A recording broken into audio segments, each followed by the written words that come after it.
একদিন শিয়াল জঙ্গল দিয়ে হাঁটতেছিল আর মনে মনে ভাবতেছিল, আমি খুবই দুর্বল, আমার কিছু ভালো মন্দ খাওয়া উচিত। শিয়াল চারদিকে খুঁজতেছিল কি খাওয়া যায়। হঠাৎ তার নজরে পড়ল খরগোশের ছানা দুটো মাঠে খেলছে। খরগোশ আশেপাশে নাই। আরে বাহ, বহুদিন পরে খরগোশের বাচ্চাগুলোকে একা পেলাম। আজকে আর কোনো ছাড় নেই, আজকে শিকার করবই।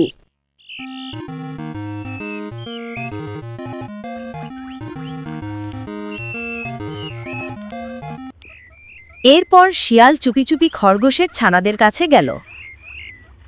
আরে সোনামণিরা, তোমরা কি করছো? শিয়াল মামা, আমরা খেলছি, তুমি খেলবে আমাদের সাথে? এরপর শিয়াল খরগোশের ছানাদের সাথে খেলতে লাগলো আর সুযোগ খুঁজতে লাগলো। খেলতে খেলতে হঠাৎ একটি ছানাকে শিয়াল আক্রমণ করল। অপর ছানাটি ভয়ে গাছের নিচে লুকিয়ে পড়ল। শিয়াল ছানাটিকে মুখে নিয়ে সেখান থেকে চলে গেল। কিছুক্ষণ পর মা খরগোশটি সেখানে আসলো, বাচ্চাদের ডাকতে শুরু করল। আমার সোনামণিরা, তোমরা কোথায়? মা খরগোশটির শব্দ শুনে সেখানে খরগোশ ছানা দৌড়ে আসে। খরগোশ তখন তার ছানাকে জিজ্ঞেস করে, কি হয়েছে তোমার? তুমি এত কাঁদছো কেন? তোমার ভাই কোথায়? তখন ছানাটি বলল, মা, ভাইকে শিয়াল মামা খেয়ে নিয়েছে। খরগোশ তখন কাঁদতে কাঁদতে শিয়ালের নামে বিচার দিতে বনের রাজা সিংহের কাছে যাওয়া শুরু করল। সিংহ মনের সুখে গুহার সামনে বসে আরাম করতেছিল, তখন সেখানে খরগোশ যায়। আরে খরগোশ গিন্নি যে, কি মনে করে এলে? সিংহ মশাই, আমার বাচ্চাকে শিয়াল খেয়ে নিয়েছে, আমি এর কঠিনতম বিচার চাই। সিংহ রেগে মেগে ইঁদুরকে ডাকল, বলল, এক্ষুনি শিয়ালকে ডেকে নিয়ে আসো। শিয়াল অনেকবার বেড়েছে, ওর নামে এখন পর্যন্ত অনেকগুলো বিচার আসছে, আজ কি ওর রক্ষা নেই। আরে সিংহ ভাইয়া, তুমি আমাকে কেন ডেকেছো? আমি একটু বিশ্রাম নিতেছিলাম। শিয়ালকে দেখে সিংহ বলল, আরে শিয়াল, তুমি খরগোশের ছানা কেন খেয়েছ? তোমার নামে বনের সব প্রাণীরা বিচার দেয়। এরপর শিয়াল বলল, খরগোশ আমাকে ভাষাতে মিথ্যে কথা বলছে, আমি যে ওর বাচ্চাকে খেয়েছি এমন কি প্রমাণ আছে ওর কাছে? মিথ্যে কথা সিংহ মশাই, শিয়াল আমার বাচ্চাকে মেরে ফেলেছে। খরগোশের কথা শুনে সিংহ রেগে মেগে গর্জন দিয়ে উঠল। বুদ্ধিমান শিয়াল বুঝতে পারল সিংহ রাগ করেছে, তাই তড়িঘড়ি করে সিংহের কাছে গেল।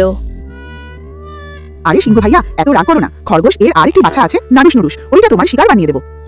শিয়ালের কথা শুনে সিংহ লোভে পড়ে যায় আর খরগোশকে বলে, দেখো খরগোশ, তোমার বাচ্চাদের শিয়াল খেয়েছে এমন কি প্রমাণ আছে তোমার কাছে? আমি প্রমাণ ছাড়া কোনো বিচার করতে পারবো না। তুমি প্রমাণ নিয়ে আসো শিয়ালের বিরুদ্ধে, তাহলেই আমি বিচার করব। এরপর খরগোশ বলল, সিংহ মশাই, তুমি বনের রাজা, আর তাই আমি তোমার কাছে বিচার নিয়ে এসেছিলাম। আমি ভেবেছিলাম তুমি সঠিক বিচার করবে, কিন্তু তুমি লোভে পড়ে আমার বিচার করলে না। আমি তোমাদেরকে কখনো ক্ষমা করব না, সময় তোমাদেরকে ঠিকই একদিন বিচার করবে। এই বলে খরগোশ সেখান থেকে চলে আসলো। এরপর খরগোশ মনের দুঃখে নিজের বাসার দিকে রওনা দিল।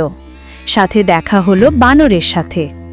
আরে ও খরগোশ গিন্নি, কোথা থেকে এলে আর কোথায় যাচ্ছ মুখ ধুমড়া করে? এরপর বানর এক লাফে গাছ থেকে নিচে নেমে আসলো। বানর বলল, কি হয়েছে? তোমার কথা বলছো না যে? মুখটা গুমরা করা। এরপর খরগোশ বলল, কি আর বলবো বানর ভাইয়া, আমার বাচ্চাকে শিয়াল খেয়ে নিয়েছে। সিংহের কাছে গেলাম বিচার দিতে, সে লোভে পড়ে আমার বিচারই করলো না। এ কথা শুনে বানর বলল, এই শিয়াল বড্ড বার বেড়েছে, ওর একটি শিক্ষা দিতে হবে। চলো আমরা আজকে কুমির ভাইয়ের কাছে যাই।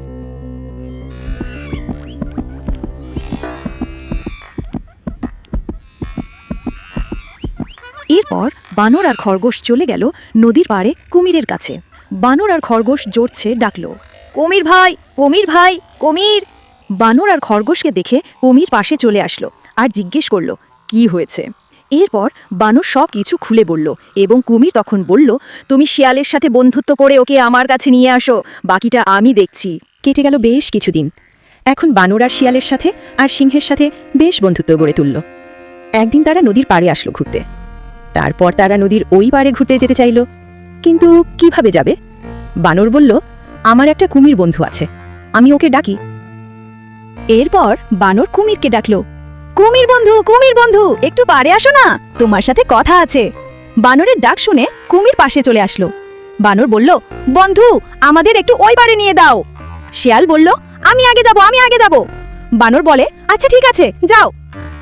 এরপর কুমির শিয়ালকে নিয়ে রওনা দিল, কিন্তু কুমির শিয়ালকে ওই পারে না নিয়ে সোজা পানির নিচে নিয়ে গেল। এরপর বানর খুব জোরসে হাসি হেসে দিল, এতদিনে আমার মনোবাসনা পূর্ণ হলো। বানর তখন সিংহকে বলে, বন্ধু মনে পড়ে খরগোশের সাথে তোমরা যে অন্যায় করেছিলে, সে অন্যায়ের কথা? সেদিন আমি খরগোশের কাছে শুনে সেদিন থেকে প্রতিজ্ঞা করেছিলাম তোমাদের একটি শিক্ষা দেব। আজকে সেটা সফল হলো। এরপর সিংহের সব কথা মনে পড়ে যায়, আর সিংহ মনে মনে অনেক লজ্জিত হয়। বানরটি বলে, বন্ধু আমাকে একটু খরগোশের কাছে নিয়ে চলো, আমি ওর কাছে মাফ চাইবো।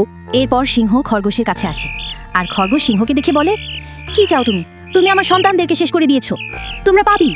তখন সিংহ বলে, আমাকে ক্ষমা করে দাও প্লিজ, আমি লোভে পড়ে শিয়ালের সাথে মিশে খুব বড় অন্যায় করেছি, আমাকে মাফ করে দাও। এই বলে সিংহ সেখান থেকে চলে গেল।